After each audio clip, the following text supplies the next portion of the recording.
it's Leela. I'm a radical feminist, and I want to tell you what that means to me. I'm especially concerned because obviously I'm very trans inclusionary in my life, and I really hate the way that the term radical feminist is now being associated with trans exclusion, because it's really totally not about that. It's in fact quite the opposite.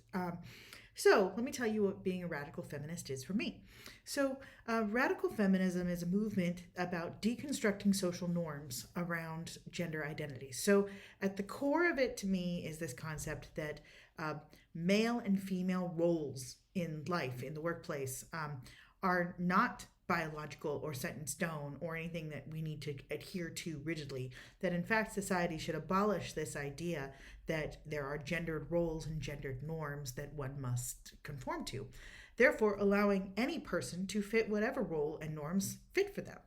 It also very much recognizes that the capitalist society that we have right now is very much based in centuries, centuries and centuries of racial oppression, of gender oppression, and really trying to change those systems.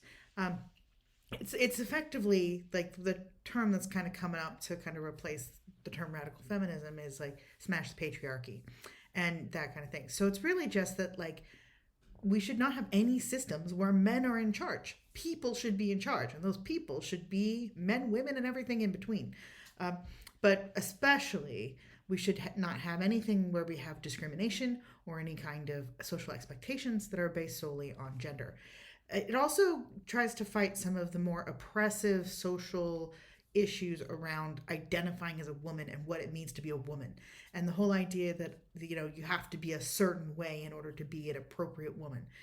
That is something that radical feminism really is against in pretty much all forms, which is why you see radical feminists behind things like protesting the Miss America pageant. Um, what radical feminism is not is a movement that hates men, and it is not a movement that is exclusionary of people who are trans women. It does recognize that the experience of being enculturated as a girl, especially in the United States, if you're an American radical feminist, is an experience that includes a lot of backlash or a lot of carryover from all of this old oppression, and that affects adult women. It also affects boys and adult men and adult women who grew up as boys and vice versa, and all around. This culture of being steeped in these gender identities and these old school notions like boys don't cry, like you have to tough up and be manly, like it's not girly to defend yourself, being angry is not feminine. These ideas are all things that are toxic to both men and women, boys and girls, and really we are all individuals and society should treat us all as such. So that's effectively what it is to be a radical feminist from my perspective, and why I am very proud to be a radical feminist.